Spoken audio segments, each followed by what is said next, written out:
Hi everybody, Dan Leighton here, really nice to see you. Yeah, I mean, this is going to be a bit seat the pants because frankly, I only really settled down to write this presentation about an hour ago. So it's a little bit random in places, but hopefully it'll be interesting. One of the things that we're finding is that actually you've got all these stories about isolation.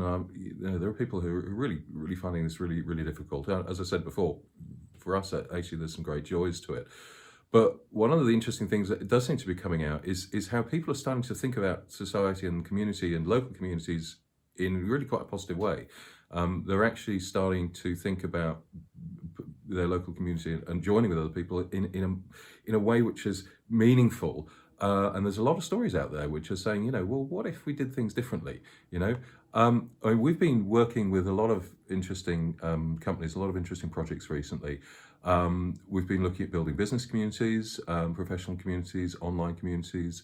We've been working on how do we increase people's willingness to decarbonize, so that they as a local community are thinking more about how they get their environmental emissions under control. We've been looking at how do we make sure that money and resources that are put into local communities are spent effectively in a way that people feel confident and trust in. And we're looking at how do we reduce social isolation. So there's quite a few projects which are coming, which are all kind of linked together all at the same time. We found that really interesting.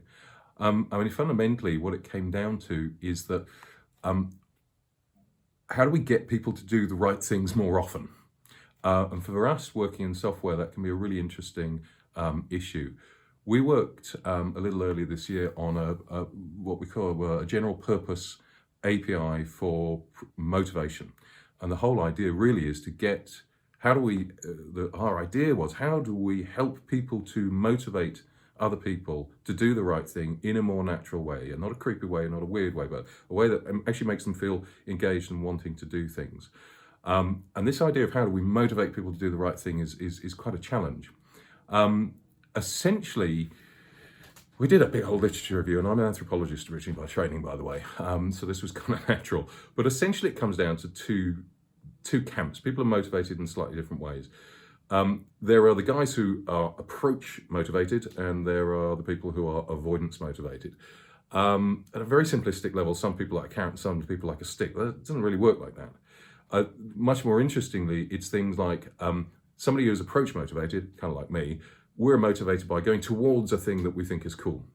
Somebody else, one of my relatives, let's say, is really avoidance motivated. They always think about, how do I make it so I don't mess things up for other people in particular? So we were then going, well, how do we bake that into some kind of software that means that the same task, we've done something, we've done a job. Now, if your boss goes to one person, and says, actually, because you did that really cool thing, we're going to be able to achieve this goal over there. That's fantastic. So that's the approach motivated person. The avoidance motivated person might have done exactly the same job just as well, but they're not necessarily going to react to that kind of motivation in quite the same way. For them, you might want to say, hey, because you did that really cool thing over there, we've avoided other people being held up. Great job. It's exactly the same thing, exactly the same sort of message, but just put in a different way for the person depending on what they want. So one of the things that this kind of comes down to when we think about product management, kind of in a nutshell, is are you sure when you're designing systems, particularly when people are trying to gamify things, are you sure that other people actually think like you do? I get really frustrated with people thinking that gamification is just put a league table in. Everybody likes league tables. Everybody likes to compete. No, they don't. They really don't. I hate doing league tables. Even I'm approach motivated, but I hate doing league tables. Why? I don't know. We have to think about these things more generally. So another issue that we find that comes up quite often, there's a concept in anthropology of reciprocity. And there's basically three broad categories: negative reciprocity, balanced reciprocity, and generalized reciprocity. And reciprocity is how we interact with other people in society. Essentially, those break down into negative reciprocity equals theft. I take something from you, I give you nothing back. Trade is basically balanced reciprocity. I give you some money, you give me something back. Generalized reciprocity is the kind of thing which parents do, and at its extreme end, altruism. And generalized reciprocity is basically I'm giving you something, but there's no direct expectation of me giving you something back in return. If you break that down into the people, it basically comes down to people I don't want to know, the thieves, my acquaintances maybe, the people I trade with, and friends and family. And the reason this is important for us is that when we were thinking about this, when you're trying to get people to do something, what if you're trying to get people to decarbonize, for instance? There's a whole idea, we saw a lot of ideas of, hey, what if we had a local energy market and you could trade with people? And if you've got a photovoltaic cells on your roof, you can sell energy to me. And to me, this is fundamentally not going to work. One, because the figures are far too small. But secondly, because I don't want to trade with my neighbor. My neighbor is somebody who I am personally quite friendly with.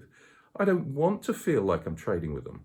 We've got some milk for our neighbour because they don't do computers, and we get milk delivered. So we've been ordering milk, taking it round. Now they kind of came around to pay us, and we were really uncomfortable with it. And actually what they did is they brought us some homemade marmalade, and we felt really happy about that. And that's in that generalized reciprocity state. And I think the thing about when we're thinking about building software is if we want to motivate people to do things, I think we have to think about more than transactional items, because if we just think about transactional items, we're essentially talking about trade. And if we're talking about trade, we're not talking about friends and family. I don't send fluffy kitten memes to my family because I want them to pay me something. I do it because I want sort of a general either approval or maybe just for them to feel good about the fact that I've sent a fluffy kitten. And I think it's really important for us as software people, as product designers, to remember that there are more ways that people are motivated than just league tables and games and competition or trade, and that there are other aspects which are more important and really worth looking at. I love this quote.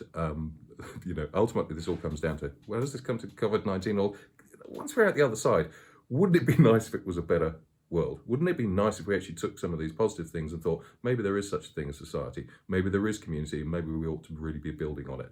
And I love that quote of, what if we go and build a better world and it's all for nothing? And this always seems to be a really good plan.